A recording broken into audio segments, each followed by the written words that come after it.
मैं ये चीज बोल रहा हूँ कि किस तरीके से अप्रोच करना है। मैं ये चीज बोल रहा था कि आपको अपने कंसेप्ट को क्रिस्टल क्लियर रखना है। उसको करने के लिए मेरी तरफ से हेल्प आउट, आपकी तरफ से हेल्प आउट का सिंपल सा पैटर्न है। विद इन द क्लास कोई भी टॉपिक में डाउट रह रहा है तो आपने बार बार पूछना है। उसके बाद अगर आप जाते हो और आप टॉपिक को घर पे रिवाइज करते हो और फिर डाउट बनता है तो आपने अपकमिंग क्लासेस के अंदर पूछना है। कोई भी डाउट नहीं रखना, क्योंकि अगर मैं पैटर्न को अभी डिस्कस करूंगा पेपर में तो आपको रीजन असर्शंस भी मिलने हैं, केस स्टडीज भी मिलनी है, एमसीक्यू बेस्ड क्वेश्चंस भी मिलने हैं, सब्जेक्टिव क्वेश्चंस हो गए और इन बिटवीन द लाइंस हो गए क्वेश्चंस के। उन चीजों को टैकल करने के लिए जब तक आपको थॉरो कंसेप्चुअल नॉलेज, चाहे एक टॉपिक की, चाहे एक चैप्टर की, या पूरी की पूरी केमिस्ट्री की नहीं होगी, तब तक आप उन चीजों को अटेम्प्ट नहीं कर सकते। मैंने अपने पूरे कोर्स को 100 क्लासेस में डिवाइड करा है। आपके हाथ में या आपके पास ये बुकलेट आएगी, इसके अंदर एग्जैक्टली एक चैप्टर के अंदर कितनी हमारी कंसेप्चुअल क्लास लगनी है वो सारा का सारा लिखा हुआ है। सिर्फ अगर मैं फर्स्ट पेज देखूं तो उसके अंदर सॉल्यूशंस, इलेक्ट्रोकेमिस्ट्री, केमिकल काइनेटिक्स इस तरीके से लिखा हुआ है कि कितनी क्लासेस हमारी लगेंगी। उन क्लासेस को माइंड में रखते हुए साथ के साथ टॉपिक बना रखा है या कॉलम बना रखा है एमसीक्यू बेस्ड टेस्ट। हर एक क्लास का फॉलो अप टेस्ट है। यानी अगर आज मैं फर्स्ट क्लास बिगिन करता हूं, मैंने शायद आपको सिर्फ चैप्टर का ब्रीफ भी दिया, उसके ऊपर बेस्ड भी 10 एमसीक्यूज बने हुए हैं। आप मेरे से आज कंप्लीट पूरे सिलेबस की बुकलेट लेना चाहो आज ले सकते हो, या चैप्टर वाइज चैप्टर आपके पास क्लासेस में मिलती चली जाएगी तो उसके हिसाब से लेके चल सकते हो। लेकिन हर एक टॉपिक के साथ एसोसिएटेड क्वेश्चंस। इस टॉपिक से एमसीक्यूज अच्छे बनते हैं तो एमसीक्यू, इस टॉपिक से आपके सब्जेक्टिव क्वेश्चंस अच्छे बनते हैं तो सब्जेक्टिव, इस टॉपिक से रीजन बेस्ड क्वेश्चन बनता है तो रीजन बेस्ड। उस तरीके से टेस्ट अलाइंड होगा और वो हर एक क्लास के फॉलो अप पे टेस्ट होगा। वो टेस्ट के पॉइंट ऑफ व्यू से करो, अपनी प्रैक्टिस के पॉइंट ऑफ व्यू से करो, उसके अंदर स्कोर करो और ये जानो कि आप कहां पर स्टैंड करते हो विद इन द टॉपिक। उसके बाद चीजें एनालाइज होंगी। हर एक चैप्टर कंप्लीट होने के बाद टेस्ट है और वो टेस्ट सब्जेक्टिव रहेगा, ऑफलाइन रहेगा, ऑनलाइन रहेगा, दोनों पर्सपेक्टिव में। लेकिन पेपर सबमिट होगा और एग्जैक्टली 5 दिन बाद आपको उसका आंसर या शीट मिल जाएगी। ठीक है, ये मेरा पैटर्न रहने वाला है through out the year from beginning, जिसमें से आपके क्योंकि 100 क्लासेस हैं तो 100 एमसीक्यू बेस्ड शॉर्ट टेस्ट हैं। इसके अलावा full course test, chapter wise test, physical, organic, inorganic test, कुल मिलाकर 150 टेस्ट होंगे। अगर हम एक्सपेक्ट कर रहे हैं कि आपके जो से पेपर्स हैं वो मार्च के अंदर होंगे नेक्स्ट ईयर, अगर अप्रैल में होगा तो 30-40 टेस्ट और बढ़ जाएंगे। अभी हम लोग मान के चल रहे हैं मार्च है तो पूरे साल के अंदर 150 टेस्ट कंप्लीट होंगे। देखो, कंसेप्चुअल बिल्डिंग एक चीज है, मेरा आपके साथ चलना, आपके कंसेप्ट्स को क्लियर रखना सेकंड चीज है। थर्ड मोस्ट इंपॉर्टेंट चीज है कि हम लोगों ने हर एक चैप्टर के इतने सारे टेस्ट देने हैं, बिना टेस्ट के तो कोई टॉपिक कंप्लीट या लॉन्ग लास्टिंग नहीं होता। इस चीज का मुझे एक्सेप्टेंस चाहिए, चाहे आप हंस कर दो, चाहे आप परेशान होकर दो, लेकिन टेस्ट के बिना नहीं चलेगा।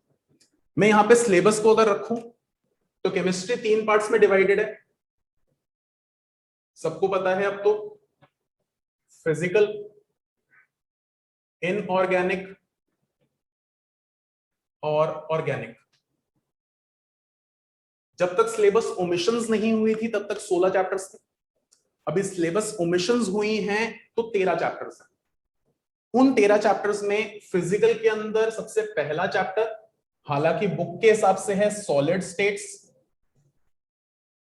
दूसरा चैप्टर सॉल्यूशन,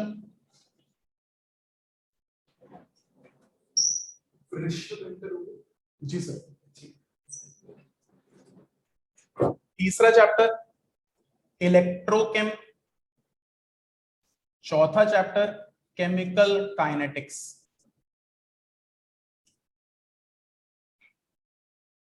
इसी तरह से इनऑर्गेनिक के अंदर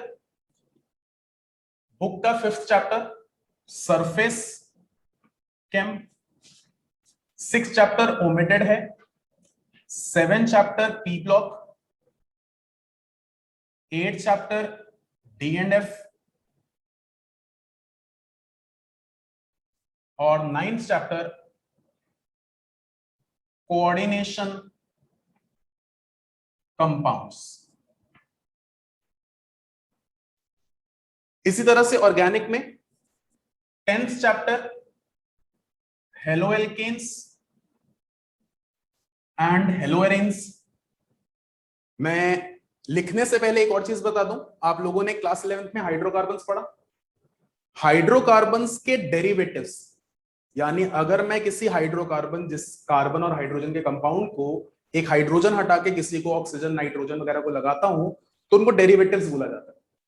क्लास 12th में उन डेरिवेटिव्स के चैप्टर्स हैं। अगर हाइड्रोकार्बन के साथ हेलोजन लग जाए, यानी आपके फ्लोरीन, क्लोरीन, ब्रोमीन, आयोडीन, तो haloalkanes, haloarenes. Arenes यानी एरोमेटिक कंपाउंड्स बोले, एल्केन्स यानी एलिफैटिक कंपाउंड्स बोले, अभी आएंगे, बात करेंगे। इसी तरह से अल्कोहल्स, फिनॉल्स और ईथर्स। इसी तरह से 12th चैप्टर एल्डिहाइड्स,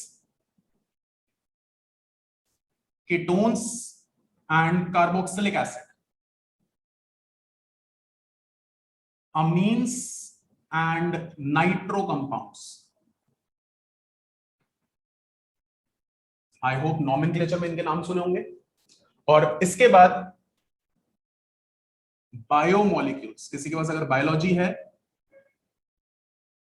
तो उसके अंदर भी ये नाम दिए जाते हैं। ये चैप्टर्स हैं। 15th और 16th चैप्टर ओमिटेड है आपकी बुक का, जो कि इस साल के सिलेबस में ये है। अब ध्यान से समझना, ये क्लास 12th है। अगर मैं फिजिक्स और केमिस्ट्री को अलग अलग रखूं, फिजिक्स के अंदर एक चीज एश्योरेंस है कि आपको एक टॉपिक्स के बारे में बेसिस, जो उनसे स्ट्रक्चर्स हैं, चीजें हैं, उनके बारे में पता है, तो आप बिना क्लास 11th पढ़े भी क्लास 12th में आ सकते हो। लेकिन केमिस्ट्री में थोड़ी सी चीजें कॉम्प्लेक्स। केमिस्ट्री के अंदर यूनिट्स आधा 11th में, आधा 12th में डिवाइडेड है, यानी कुछ 11th की चीजें क्लास 12th में पूछी जाती है। मैं ऑर्गेनिक से बिगिन करूं तो आपने जनरल ऑर्गेनिक केमिस्ट्री पढ़ी, आपने हाइड्रोकार्बन्स पढ़ा। जनरल ऑर्गेनिक केमिस्ट्री सबके बारे में जनरल डिस्कशन, आपने नॉमेनक्लेचर देखा, आपने इफेक्ट्स देखे, आपने रिएक्शन मैकेनिज्म्स देखे, और उनको आपने हाइड्रोकार्बन्स के अंदर इंप्लीमेंट करके देखा। सपोज मैंने एल्केन लिखा तो आपने उसका नॉमेनक्लेचर भी देखा। उस एल्केन में इंडक्टिव इफेक्ट लग रहा है, रेजोनेंस लग रहा है, इलेक्ट्रोमैग्नेटिक लग रहा है, या कोई और इफेक्ट लग रहा है, उसके बारे में देखा। फिर कार्बोकैटायन, कार्बोनायन, फ्री रेडिकल की स्टेबिलिटी भी उसमें देखी। फिर उसके अंदर मैकेनिज्म्स भी देखे।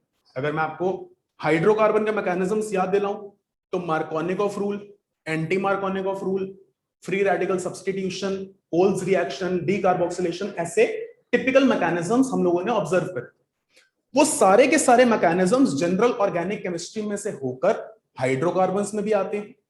इसी तरीके से haloalkanes, alcohols, aldehydes, amines biomolecules में भी आते हैं। तो इसकी जो बॉटम लाइन है वो है क्लास 11th की ऑर्गेनिक। ऐसा नहीं है कि किसी ने पढ़ा नहीं हुआ तो वो सीख नहीं सकता, सब कुछ सीख सकता है। और मैं ये अज्यूम करके भी चलूंगा कि इसको हमने बहुत कम पढ़ा था, ताकि हम इसको इंपैक्टफुल बनाएं। हम ये नहीं बोल सके क्योंकि हमने 11th नहीं पढ़ी हमारी 12th खराब होगी। हम ये बोल सके इररिस्पेक्टिव ऑफ 11th हमने जो नहीं पढ़ी, हमारी 12th बहुत अच्छी गई। तो उसके हिसाब से हम मेहनत करेंगे इस क्लास में। सेकेंडली, जब आप आते हो फिजिकल के अंदर, ये दोनों चैप्टर्स स्टेट्स ऑफ मैटर से आते हैं। आपने भी देखा होगा states of matter 9th class से बोलना शुरू कर दिया जाता है, इनफैक्ट और भी छोटी क्लासेस से बोलना शुरू कर दिया जाता है। Solid, liquid and gases, real matter, non real आपके बोस आइंस्टाइन कंडेंसेट या प्लाज्मा, उनकी बात नहीं कर रहे। तो सॉलिड, लिक्विड एंड गैसेस, जहां पे गैसियस स्टेट के बारे में आपने क्लास 11th में पढ़ा। उसके बाद लिक्विड स्टेट में कुछ हद तक आप लोगों ने फिजिक्स में पढ़ा। यहां पर सॉलिड स्टेट्स, सब्सटेंसेस जो सॉलिड हैं उनके बारे में डिस्कशन। और फिर जब हम मिक्सचर बनाते हैं और वो मिक्सचर होमोजेनियस मिक्सचर बनता है तो सॉल्यूशंस की डिस्कशन। तो ये दो चैप्टर्स में थोड़ा बहुत डिस्कशन स्टेट्स ऑफ मैटर का आएगा, उस पर्सपेक्टिव से हमें दिखाया जाएगा। इसके बाद आता है इलेक्ट्रोकेमिस्ट्री, जो कि रिलेट करता है रेडॉक्स रिएक्शन से। आप लोगों के पास एक बेनिफिट है कि आपका second part, redox reaction 2 parts में डिवाइडेड था, सेकेंड पार्ट आपका ओमिट हो चुका था। तो वो सेकेंड पार्ट पूरा का पूरा आपने क्लास 12th में दोबारा से करना। क्लास 12th का फर्स्ट पोर्शन 4 टॉपिक्स में डिवाइडेड है इलेक्ट्रोकेमिस्ट्री। उसमें फर्स्ट पोर्शन वही इंट्रोडक्शन है जो क्लास 11 से हम सीख कर आते हैं, जो आज ओमिटेड है। तो हम ये मान के चलेंगे वो क्लास 12 का हिस्सा है।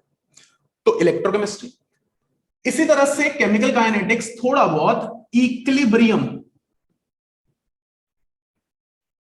हालांकि इक्विलिब्रियम से बिल्कुल अपोजिट है, लेकिन कुछ चीजें इक्विलिब्रियम के कंटेक्स्ट से इसमें यूज में आती। कैसी चीजें आएंगी? हम लॉ ऑफ मास एक्शन पढ़े थे इक्विलिब्रियम में, और यहां पे बिल्कुल बोल देंगे law of mass action applicable नहीं है।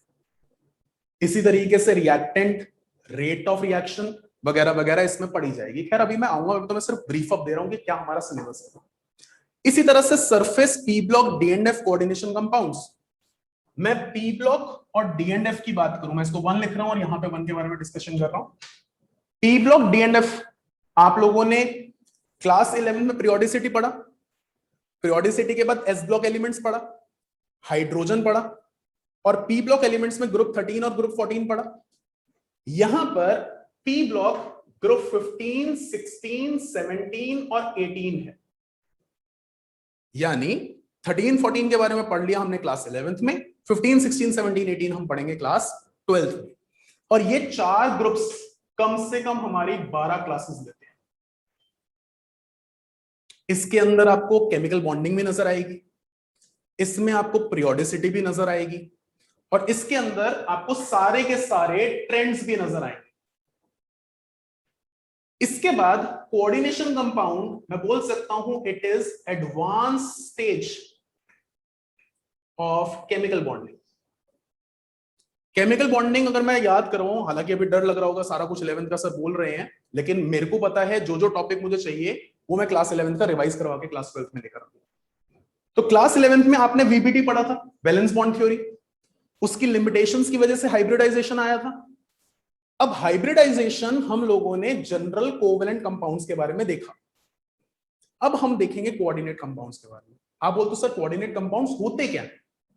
हम लोगों ने जब केमिकल बॉन्डिंग पढ़ा था तो हमें बताया जाता है एक ब्रीफ अप में, हमारे एक बॉन्ड होते हैं ionic bond which occurs between metal and non metal, एक बॉन्ड होते हैं covalent bond which occurs between two non-metals which share electrons in order to complete their octet, और तीसरे आते हैं कोऑर्डिनेट बॉन्ड। कोऑर्डिनेट बॉन्ड बनता है ल्यूइस बेस और ल्यूइस एसिड के बीच में। याद है किसी को ल्यूइस बेस ल्यूइस एसिड क्या होता है? सुनो, नहीं याद। इक्विलिब्रियम में एसिड बेस यानी आयोनिक इक्विलिब्रियम में सबसे पहली क्लास में बताया जाता है आर्हेनियस एसिड बेस। एक स्पीशीज जो आसानी से H+ ion they they, that is an Arrhenius acid. एक स्पीशीज जो आसानी से OH- आयन दे दे, वो आर्हेनियस बेस। दूसरा आता है Bronsted Lowry acid and base, जो आसानी से H+ आयन दे दे वो स्ट्रॉन्ग एसिड और बन जाएगा वीक बेस। एक ब्रीफ अप में बोल रहा हूं क्लास 11 की बात। इसी टॉपिक के बाद आया था ल्यूइस एसिड ल्यूइस बेस। याद दिला दूं ल्यूइस एसिड ल्यूइस बेसिस क्या होते हैं? मैं कोई भी मॉलिक्यूल लेता हूं, अगर उसका ऑक्टेट कंप्लीट है, लेट अस अज्यूम मैं NH3 लेता हूं, NH3 का सेंट्रल एटम नाइट्रोजन, इस सेंट्रल एटम का आउटर मोस्ट शेल में 5 इलेक्ट्रॉन्स, एक हाइड्रोजन को 1, 3 को 3, बचे कितने? 2 इलेक्ट्रॉन्स, यानी एक पेयर ऑफ इलेक्ट्रॉन, यानी एक लोन पेयर। नाइट्रोजन के खुद के 5 इलेक्ट्रॉन, 3 इसने शेयर कर रखे, टोटल 8 हुए। 8 इलेक्ट्रॉन में से एक लोन पेयर है। पहली चीज 8 इलेक्ट्रॉन है, इसका मतलब ऑक्टेट क्या है? कंप्लीट। एक लोन पेयर है, क्योंकि ऑक्टेट कंप्लीट है, लोन पेयर है, ये स्पीशीज है इलेक्ट्रॉन रिच, इलेक्ट्रॉन डोनेटिंग या ल्यूइस बेस। वहीं पर मैं AlCl3 का एग्जाम्पल लूं, एल्यूमिनियम आउटर मोस्ट शेल में 3 इलेक्ट्रॉन्स, एक क्लोरीन को 1, 3 को 3, बचे 0। टोटल नंबर ऑफ इलेक्ट्रॉन्स कितने? 6। होने कितने चाहिए? 8। हैं कितने? 6। कम है, मैं बोल सकता हूं इनकम्प्लीट ऑक्टेट। अभी और डिटेल में जाऊंगा तो बताऊंगा इसके पास वेकेंट ऑर्बिटल है, खाली ऑर्बिटल जिसमें 2 इलेक्ट्रॉन्स आ सकते हैं। तो इनकम्प्लीट ऑक्टेट वेकेंट ऑर्बिटल की वजह से ये इलेक्ट्रॉन डेफिशिएंट या ल्यूइस एसिड। आपकी केमिकल बॉन्डिंग के अंदर एक क्वेश्चन था कि BF3 और AlCl3 ने या NH3 और AlCl3 ने बॉन्ड बनाया, वो बॉन्ड बनाने के बाद दोनों की हाइब्रिडाइजेशन में चेंज हुआ, क्या चेंज हुआ? एनसीईआरटी का बैक एक्सरसाइज का क्वेश्चन है। उसमें NH3 pair of electron donate कर रहा है और AlCl3 pair of electron accept कर रहा है, शेयर करवा रहा है। जब एक ल्यूइस बेस में जो पेयर ऑफ इलेक्ट्रॉन है वो शेयर हो ल्यूइस एसिड के साथ, ऐसा बॉन्ड कहलाता है कोऑर्डिनेट बॉन्ड। इसके बारे में डिटेल पढ़ेंगे कि कैसे कैसे ये कोऑर्डिनेट बॉन्ड्स बनते हैं, किस तरीके से बनते हैं, स्पीशीज को क्या बोला जाता है, क्या रीजन रहते हैं जिसकी वजह से कोऑर्डिनेट बॉन्ड बन रहे हैं, और उन स्पीशीज को क्या माना जाता है, वो सब कुछ डिस्कशन आएगी कोऑर्डिनेट कंपाउंड्स के अंदर। बहुत इंटरेस्टिंग चैप्टर है। तो ये आपका chapter wise surface chemistry general topic से, तो ये आपका पूरा का पूरा स्टैंजा है चैप्टर्स का, जो हम लोगों ने क्लास 12th के अंदर पढ़ना है। हमें क्लास 11 से क्या क्या चाहिए, मैं जिस दिन आपकी ऑर्गेनिक बिगिन करवाऊंगा उससे पहले आपको क्लास 11th की ऑर्गेनिक का ब्रीफ अप दूंगा कि हाँ भैया ये टॉपिक था, इस टॉपिक में ये चीज इंपॉर्टेंट है, इसको ऐसे करना है, ये करवा रहा हूं, ये अज्यूम करके कि आपने 11th में कुछ नहीं पढ़ा। सिमिलरली जब मैं फिजिकल में आऊंगा, इन दोनों को पढ़ाने से पहले थोड़ा सा स्टेट ऑफ मैटर का ब्रीफ दूंगा, इलेक्ट्रोकेमिस्ट्री से पहले रिडॉक्स रिएक्शन का ब्रीफ दूंगा, केमिकल काइनेटिक्स से पहले इक्विलिब्रियम का ब्रीफ दूंगा। ऐसा क्या रीजन है? क्योंकि चाहे हम जितने भी प्रोफिशिएंट टीचर से पढ़े हो या इनफैक्ट मेरे से भी पढ़े हो, तो भी मैं ये मान के चलता हूं ऑनलाइन और ऑफलाइन मोड के अंदर थोड़ा सा डिस्कशंस में दिक्कत रही है। वो डिस्कशंस को चैलेंज ना फेस करें, इसलिए हम सब कुछ पूरे पैटर्न को क्लास 11th की ब्रिजिंग के साथ लेकर चलेंगे। तो ये मेरी प्रायोरिटी मेरी तरफ से रहे। इसके अलावा कैसा सिलेबस रहने वाला है, किस तरीके से एग्जीक्यूशन रहने वाली है, वो आपके सामने लिखा हुआ है, 2 मिनट लगाकर कॉपी कर सकते हो, इसी के पीछे लिख लो बेशक, अगर रजिस्टर्स नहीं लाए हो तो। पेन चाहिए?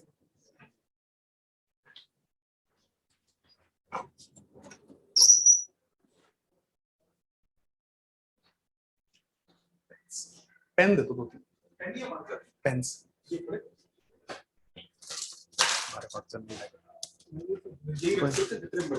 कोई दिक्कत नहीं। किसी और को नहीं चाहिए?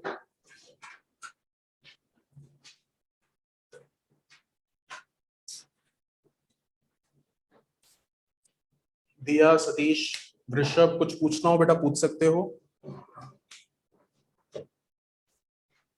बेटा आपका नाम क्या? आशीष, कुछ पूछना है? सर एक बार थोड़े बहुत नाम बताने पड़ेंगे। समीर, कुछ पूछना है? कुछ पूछना है? सुन, आपका नाम क्या था? श्रेया, कुछ पूछना है? कुछ पूछना है काश?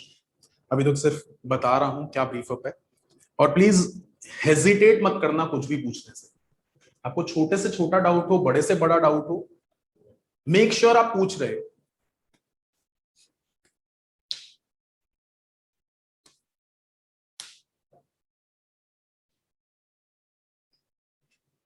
आप लोगों के स्कूल में क्या चल रहा है? अभी नहीं शुरू हुआ। आप लोगों में से किसी का नहीं मांग कर, आप लोगों का रिजल्ट आ गया ना? नहीं, पूछ रहा हूँ यार, आ गया।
कुछ पूछना है?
ऋषभ, दिया, सतीश, कॉपी कर लिया बेटा? Yes sir. Yes sir. Sir थोड़ा छोटा दिख रहा है, थोड़ा बड़ा रहना है। ठीक है, मैं आगे से बढ़ा लिख दूंगा पक्का।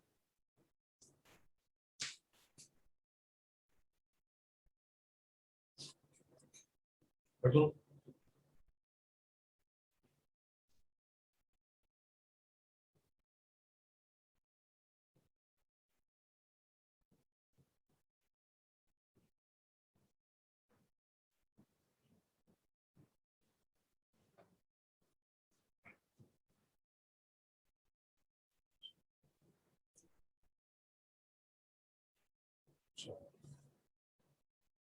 हम लोग अपना सिलेबस बिगिन करेंगे सॉल्यूशंस चैप्टर से।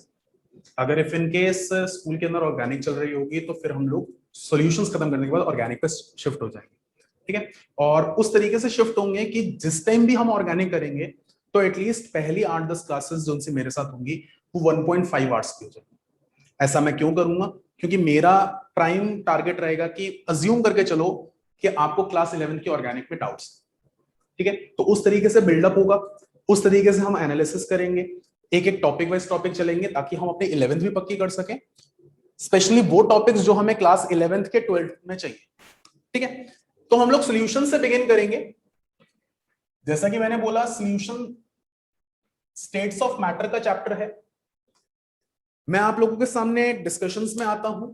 सबसे पहली चीज matter anything which has mass and occupy space. कोई भी चीज, चाहे ये पेन है, मार्कर है, टेबल, चेयर, मैं, आप, आपकी कॉपी, कुछ भी, वो एक मैटर है। मैटर हमारे लिए बहुत अलग अलग तरीके से क्लासिफाई होता है।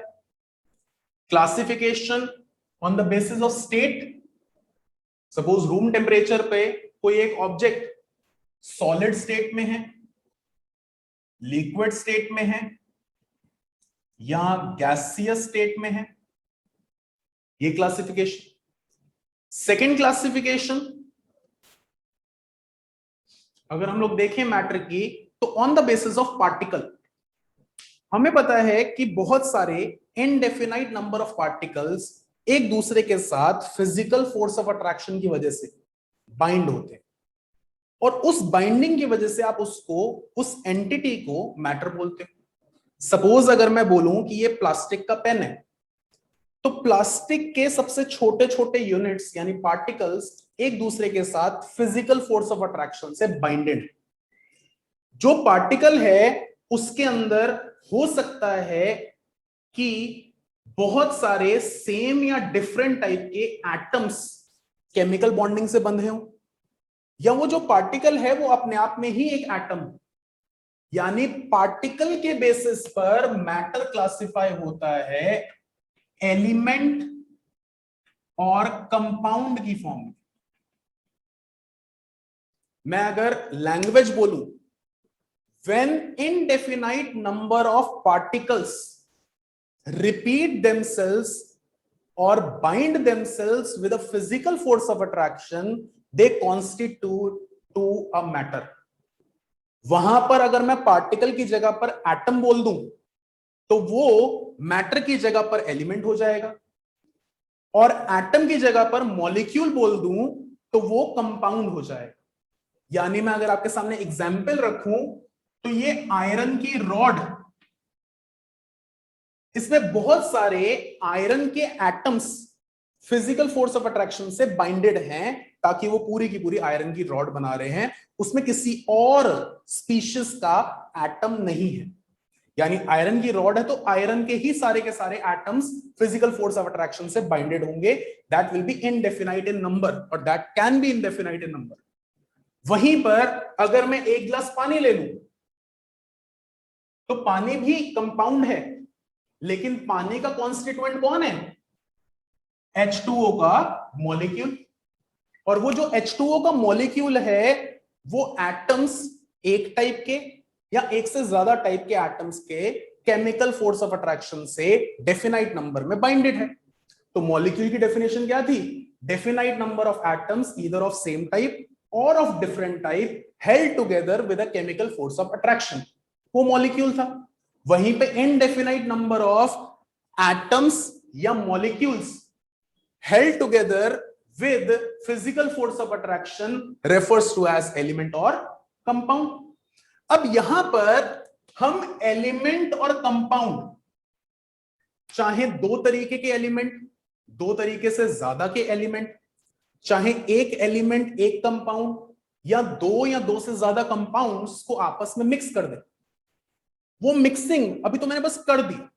मैं सपोज चीनी के पार्टिकल्स लेकर आया, नमक के पार्टिकल्स लेकर आया, मिक्स कर दिया और एक कंटेनर में डाल दिए, या मैं पानी लेकर आया, पानी में नमक मिला दिया, मैंने कंटेनर में डाल दिया उनको मिक्स करके।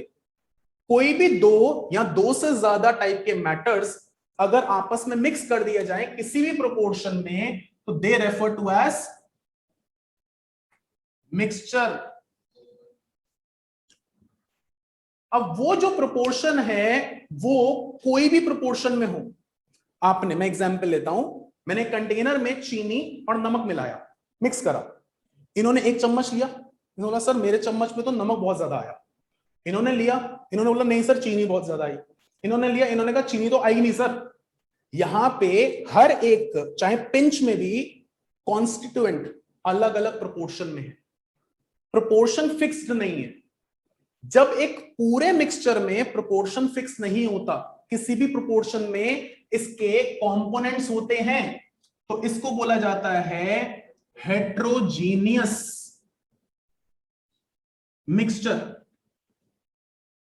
लेकिन अगर ये प्रोपोर्शन कांस्टेंट हो जाए, आपने एक गिलास पानी लिया, मैं यहां से पढ़ाकर बाहर गया, राहुल सर ने मुझे बोला कि सर आप थक गए हो, मैं आपके लिए ना ग्लूकॉन डी बनाता हूं। उन्होंने एक गिलास पानी लिया, उसमें ऑरेंज फ्लेवर का ग्लूकॉन डी डाला, एक चम्मच डाला, दूसरा चम्मच डाला, मिक्स कर दिया। मैंने देखा, पहला सिप पिया, पांचवा पिया, आठवां पिया, 10वां पिया, पूरा पी गया। हर एक सिप के अंदर same taste, same colour, same flavour. Even मैंने उस ग्लास को देखा, ट्रांसपेरेंट ग्लास के अंदर था, ऑरेंज कलर था, पूरे के पूरे ग्लास के अंदर कलर क्या था? कांस्टेंट था, कहीं पे ज्यादा कहीं पे कम नहीं था। जब दो क्वांटिटीज या दो से ज्यादा क्वांटिटीज को मिक्स किया जाता है और वो हर जगह पर फिक्स्ड प्रोपोर्शन दिखाते हैं, तो उस फिक्स्ड प्रोपोर्शन वाले मिक्सचर को कहा जाता है होमोजीनियस मिक्सचर।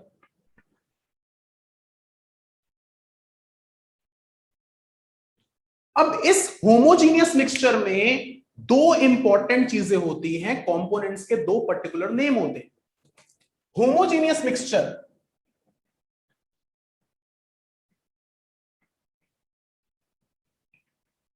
में एक कंपोनेंट होता है, हम अगर अपने लेमन लैंग्वेज में बोले तो एक कंपोनेंट होता है जिसको दूसरे कंपोनेंट में डाला जाता है। लेकिन सही लैंग्वेज क्या है? A component which provided vacant spaces इनके बीच में जगह होगी और वो जगह देने वाला एक कंपोनेंट इसी तरह से दूसरा कंपोनेंट इस जगह में अपने आप को रखने वाला, जिसको मैं जगह देने वाले कंपोनेंट में डाल रहा हूं, यानी जिसको हम पोर कर रहे हैं दूसरे कंपोनेंट के अंदर, उसका अगर पार्टिकल साइज बहुत छोटा है और डालने के बाद ये होमोजीनियस मिक्सचर बना रहा है, तो इस मिक्सचर को पर्टिकुलर नाम दिया जाता है ट्रू सॉल्यूशन का।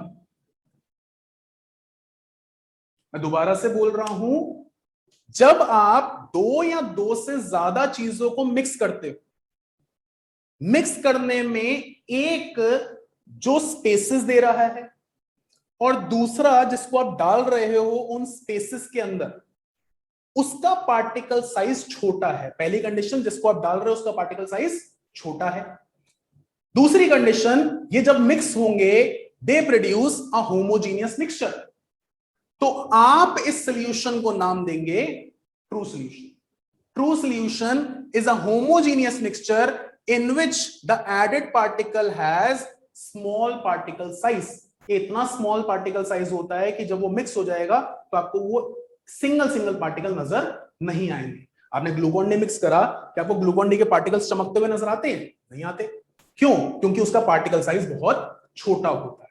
इस टाइम पे ये प्रोड्यूस करता है ट्रू सॉल्यूशन, और ट्रू सॉल्यूशन में इन दोनों कंपोनेंट्स के नाम होते हैं, यानी जो स्पेसेस प्रोवाइड कर रहा है वो होता है सॉल्वेंट, और जो इन स्पेसेस में फिल हो रहा होता है वो होता है सॉल्यूट। यानी true solution is a homogeneous mixture of solute and solvent at a constant temperature and pressure. ठीक है ना? इतनी बात समझ में आती है। अब यहां पर जो हम सोल्यूट डाल रहे हैं, ऐसा तो है नहीं कि हम इनडेफिनाइट क्वांटिटी में डाल सकते हैं, हम एक क्वांटिटी, एक लेवल तक ही डाल सकते हैं, उसके बारे में हम लोग बात करते हैं। मैं कुछ टर्मिनोलॉजी बोल रहा हूं, वो आप लिखेंगे और उसके डेफिनेशंस एज पर नोट्स अभी आपके पास मिल जाएंगे, एज पर नोट्स उनको लेकर चलेंगे। देखिए, ये सिर्फ आपको लेसन को समझने के लिए हेल्प आउट करेगा, पेपर में नहीं पूछा जाना। ठीक है ना? तो वो टर्मिनोलॉजी है। First, matter,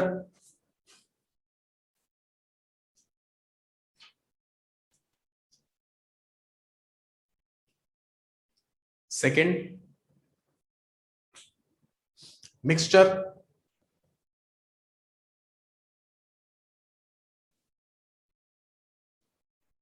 third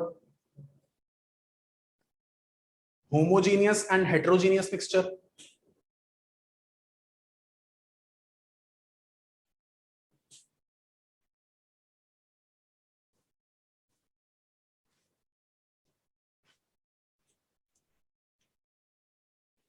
third homogeneous mixture, जैसे फोर्थ हो गया हेटेरोजीनियस मिक्सचर,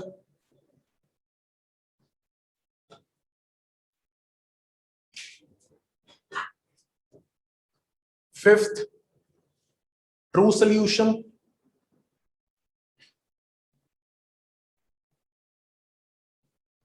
सिक्स्थ सॉल्यूट,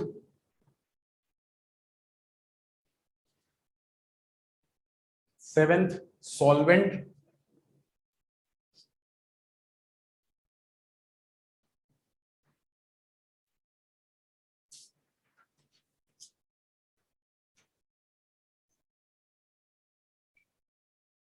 ठीक है?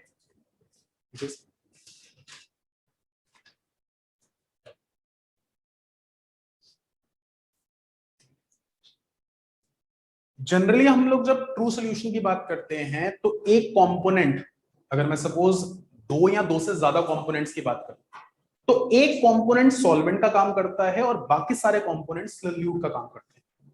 तो अगर मैं ट्रू सॉल्यूशन की क्लासिफिकेशंस पर आऊं, तो ट्रू सॉल्यूशन को क्लासिफाई किया जाता है as per solute and solvent बेटा मैं मान के चल रहा हूं कि जो मेरा सोल्यूशन है, जो मेरा ट्रू सोल्यूशन है, वो एक सोल्यूट का कंपोनेंट और एक सॉल्वेंट का कंपोनेंट लेकर चल रहा है। लेकिन ऐसे बहुत सारे एग्जांपल्स आपके डे टू डे लाइफ में जहां पर एक कंपोनेंट सॉल्वेंट होता है और बाकी सारे कंपोनेंट सोल्यूट होते हैं। एग्जाम्पल अगर हम बोले तो हम घर पे लेमनेड बनाते हैं। हम सबसे पहले एक गिलास पानी लेते हैं, उसमें चीनी मिलाते हैं, पानी सॉल्वेंट, चीनी जो कि सॉलिड सोल्यूट, फिर उसमें लेमन मिलाते हैं, दैट इज लिक्विड सोल्यूट, फिर उसके अंदर सपोज रोज वाटर मिलाते हैं, that is also a liquid solute. और किसी को और ज्यादा चीजें ऐड करना पसंद है, जाके एरिएटेड ड्रिंक्स बनाने के लिए कार्बन डाइऑक्साइड उसके अंदर डाल देते हैं, दैट इज गैसियस सोल्यूट। तो बाकी सारे सोल्यूट रहे, सिर्फ एक चीज दैट इज वाटर, आपका क्या रहा, सॉल्वेंट रहा। तो हमारे लिए एक ट्रू सोल्यूशन के अंदर एक सॉल्वेंट रहेगा, बाकी सारे सोल्यूट रहेंगे। बट अभी मैं आपके सामने बात करके चल रहा हूं जनरली एक सोल्यूट एक सॉल्वेंट वाला solution.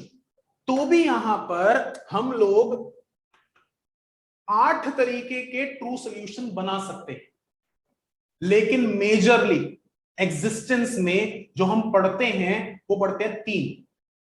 First, solid in liquid solution. Second, liquid in liquid solution. Third, gases in liquid solution। मैंने पानी के अंदर नमक मिलाया, मैंने पानी के अंदर लेमन जूस मिलाया, मैंने पानी के अंदर कार्बन डाइऑक्साइड मिलाई। ये तीनों फॉर्म्स सॉल्यूशन की हैं। बेटा प्लीज मैं क्लास 9th का एक वर्ड बोलूं, पार्टिकल साइज के वेरिएशन पर ये होमोजीनियस से हेट्रोजीनियस भी जा सकता है, और उसकी वजह से ये ट्रू सॉल्यूशन कोलॉइडल या सस्पेंशन भी बन सकता है। तो अभी पर्टिकुलरली हम सॉल्यूशन पढ़ रहे हैं ना, तो सॉल्यूशन का क्लियर सा मीनिंग है जो आप डाल रहे हो उसका पार्टिकल साइज बहुत छोटा है और वो होमोजीनियस सॉल्यूशन बना रहा है। समझ रहे हो ना? ऐसा नहीं है कि मैं अगर चीनी की जगह पर पत्थर मिलाने लग जाऊं तो पत्थर का पार्टिकल साइज बड़ा हो जाएगा।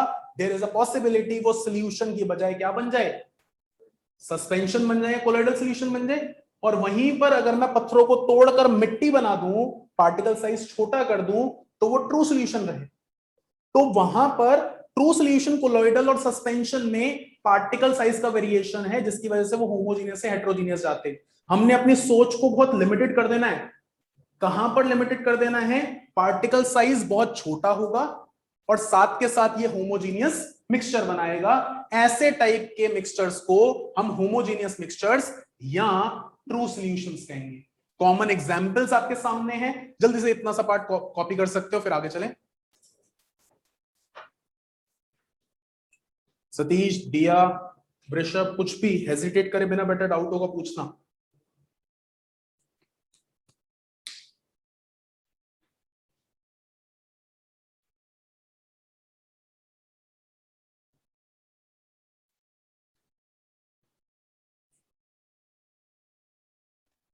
Excuse me sir.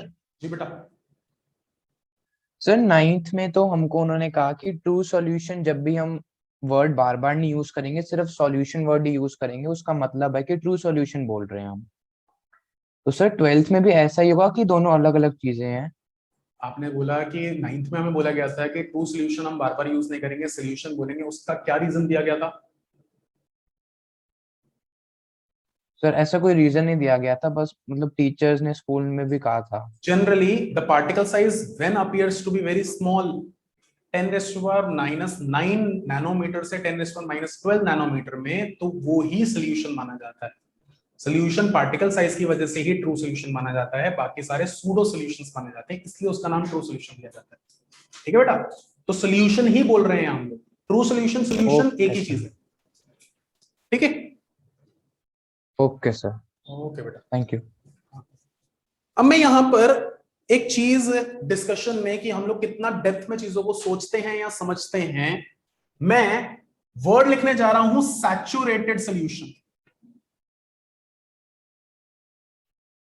कोई बता सकता है क्या होता है?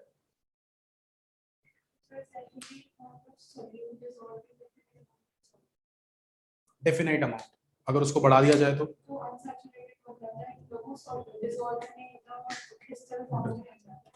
आपके कहने का मतलब है saturated solution is a state of solution in which no further solute that can be dissolved into the solvent. सारे यही कहना चाहते हैं। इसका बेसिक लेमन जो हमने समझा उसका क्या मीनिंग है? इन्होंने बोला सल्यूट नहीं मिला सकते, अगर उससे ज्यादा सल्यूट मिलाएंगे तो नीचे सेटल डाउन हो जाएगा, रह जाएगा, डिसॉल्व नहीं होगा। पक्का यही चीज है। मीनिंग को सही तरीके से या क्लैरिफाई करके सामने रखो, बहुत जरूरत है। मैं आपसे एक एग्जांपल लेता हूं। आप लोगों ने एक कंटेनर लिया, सपोज इनके घर पे किसी मेहमान वगैरह ने आना है, सपोज मैं और ये सिमर हम दोनों इनके घर पे जा रहे हैं, तो इनके मदर ने बोला ये लोग आ रहे हैं, ये लोग ना सिर्फ लेमनेड पीते हैं, मैं जानती हूँ इनको, तो ऐसा कर एक पानी का कंटेनर ले और उसमें चीनी मिलाना शुरू कर दे। बड़ा सा कंटेनर उठा लिया इसने और बहुत ज्यादा चीनी डालना शुरू कर दिया और मिक्स करना शुरू कर दिया। डिसॉल्व करे जा रही है, करे जा रही है, करे जा रही है, करे जा रही है। एक टाइम ऐसा आया कि नीचे चीनी बच गई। जनरली रहता ना नीचे चीनी बच गई, क्योंकि ये पहली बार कर रही थी। इसकी मदर आई और बोलती बेटा इससे ज्यादा डिसॉल्व नहीं होने वाली, ये चीनी अब डिसॉल्व नहीं होगी, इसको तो सेपरेट आउट कर ले। क्या वो स्टेट आपकी लैंग्वेज में सैचुरेटेड सॉल्यूशन है? नहीं है। क्यों?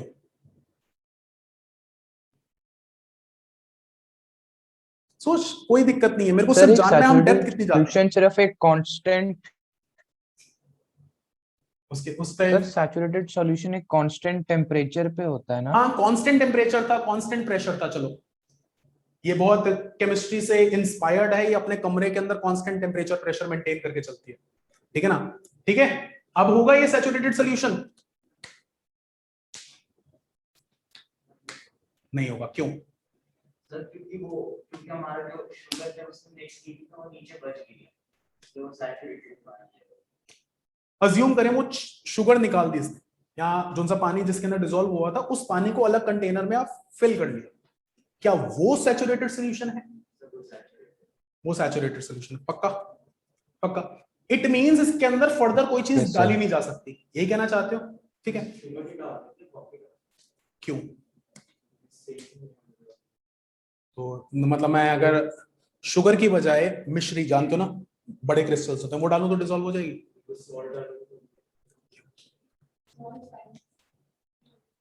मैं यहीं पे आना चाहता हूं, बहुत सही डायरेक्शन में गए हो।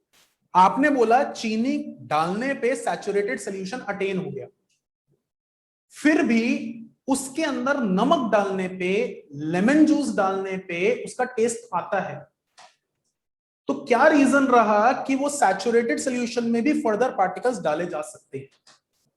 सबसे पहली चीज तो पार्टिकल साइज का वेरिएशन होना। जनरली जो हम फर्दर चीज डाल रहे हैं उसका पार्टिकल साइज छोटा है, एक्सेप्टेबल, ठीक है ना? वो आ सकता है, बड़े पार्टिकल्स नहीं आ पा रहे। लेकिन इसके पीछे कोर रीजन है इक्विलिब्रियम। पता है, homogeneous solution is a state of equilibrium, a state of no change. अगर ध्यान से समझो तो कहां पर, मैं सपोज इस ग्लास की बात करता हूं, इस ग्लास में पानी है, इसमें कुछ खाली जगहें थी, आपने भर दी चीनी की। अब फर्दर वो जगह भरने के लिए नहीं है। इनिशियली जब आप पार्टिकल डिसॉल्व करवाने जा रहे हो, there are huge number of vacant spaces, बहुत खाली जगह है। तो डिसॉल्व करने की जो एबिलिटी है, जो स्पीड है, वो बहुत ज्यादा फास्ट है। जब, मेरी लैंग्वेज में समझना, when new particles of solute get dissolved into the solvent, इस प्रोसेस को बोला जाता है डिसोल्यूशन। और डिसोल्यूशन की रेट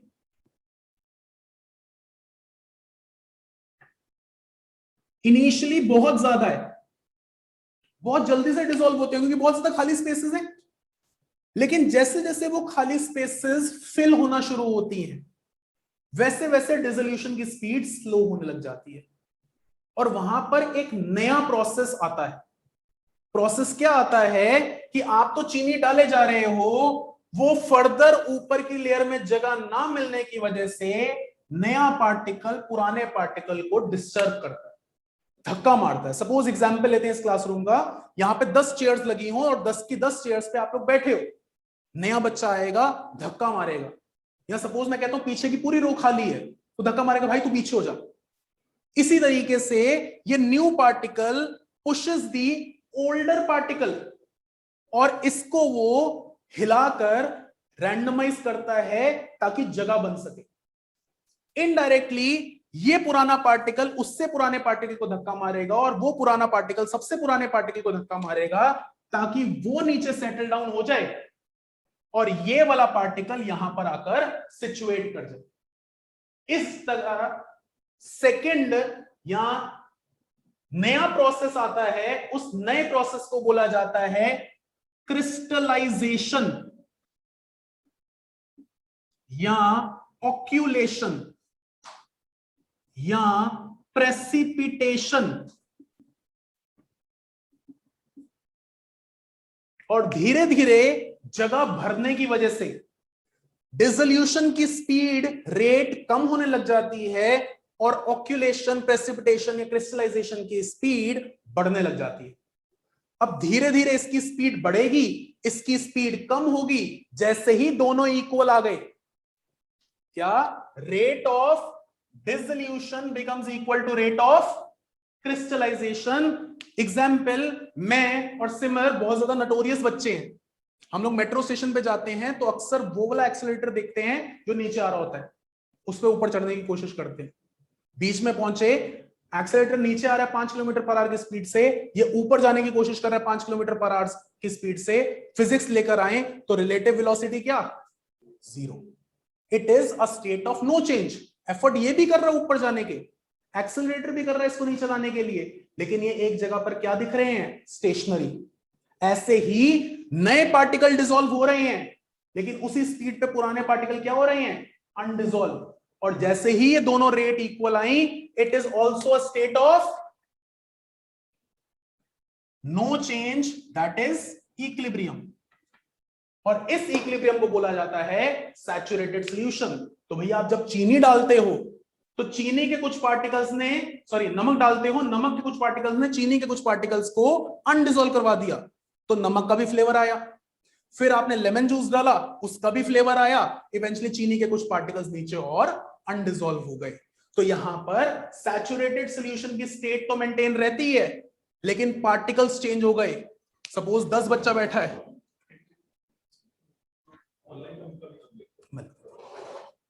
जो 10 बच्चे बैठे हुए हैं, नए 5 ने उनको धक्का देकर बाहर कर दिया। रूम में तो 10 बैठे हैं, लेकिन 5 पुराने चले गए, 5 नए आ गए। बोलो बेटा।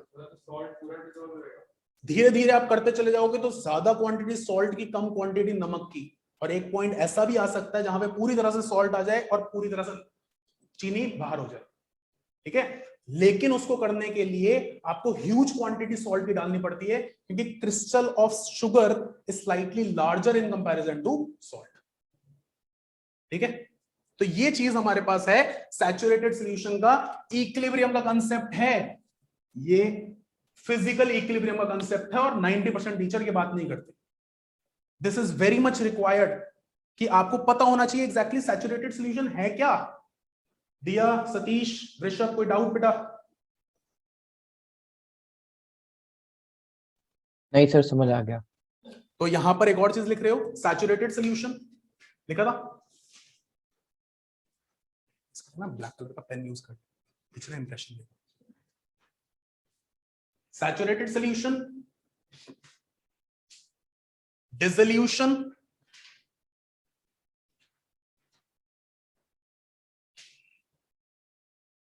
क्रिस्टलाइजेशन।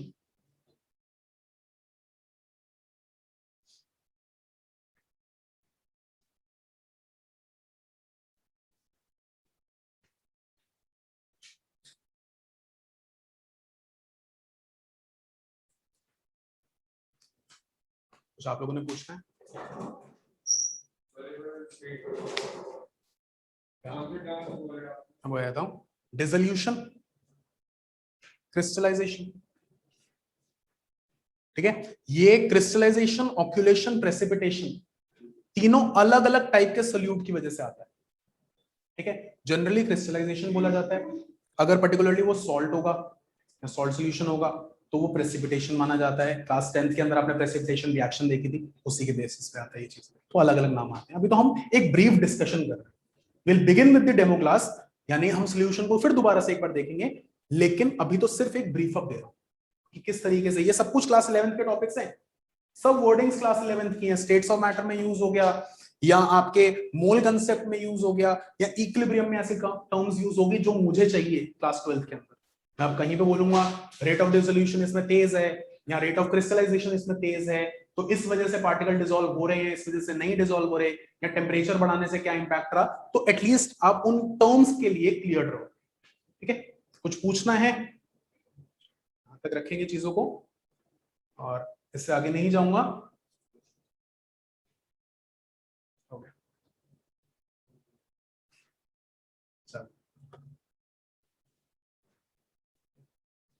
दिया, सतीश, ऋषभ, कुछ पूछना है बेटा तो बोल सकते हो। सर एक डाउट है। बोल बेटा। सर अगर सॉल्यूशन सैचुरेटेड है और हम नमक डालते जा रहे हैं तो सर जो चीनी घुला हुआ है उसमें वो फिर से दोबारा से क्रिस्टल हो जाएगा नीचे? बेटा जब हम नमक डालते चले जाएंगे तो बहुत ज्यादा क्वांटिटी में डालना पड़ेगा, क्योंकि बहुत ज्यादा क्वांटिटी इस वजह से नीडफुल है क्योंकि पार्टिकल जो चीनी का है और पार्टिकल जो नमक का है उसमें साइज का वेरिएशन है।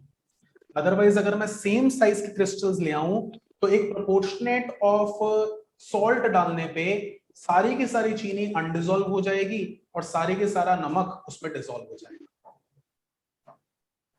ठीक है? Yes sir. चलो, किसी और को कोई doubt?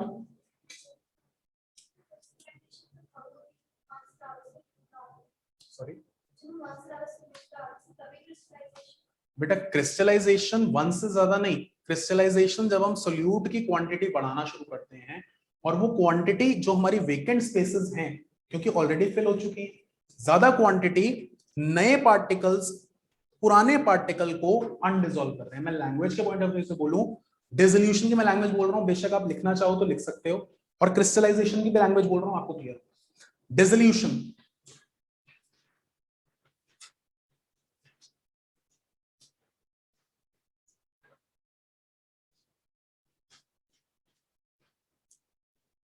in a solution,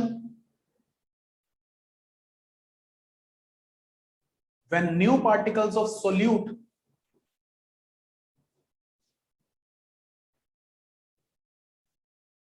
tend to dissolve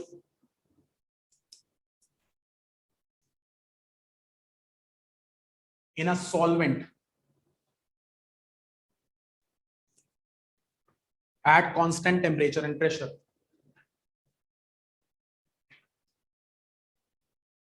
the process is known as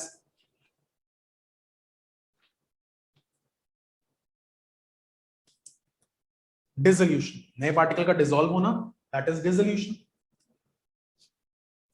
Next, crystallization.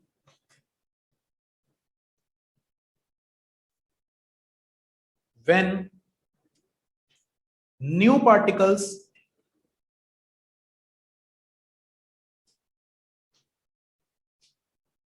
push old dissolved particles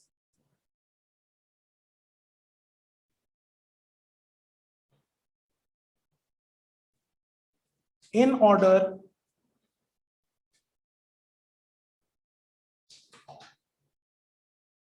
to make space available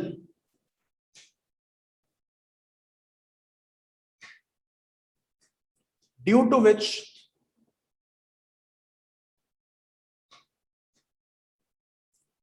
old particles tend to get undissolved.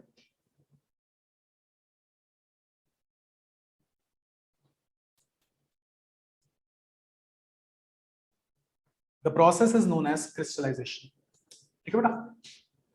जब नया पार्टिकल आना चाहता है, वो पुराने पार्टिकल को धक्का देता है जिसकी वजह से पुराना पार्टिकल रैंडमाइज हो जाए या आगे पीछे मूव करे, जिसकी वजह से जगह बन जाए, और इवेंचुअली ये ओल्ड पार्टिकल नीचे सेटल डाउन कर जाए, इस प्रोसेस को क्रिस्टलाइजेशन। चलो यहां तक रखते हैं क्लास, नेक्स्ट क्लास में डिस्कस करेंगे इससे आगे। ठीक है, दिया, सतीश।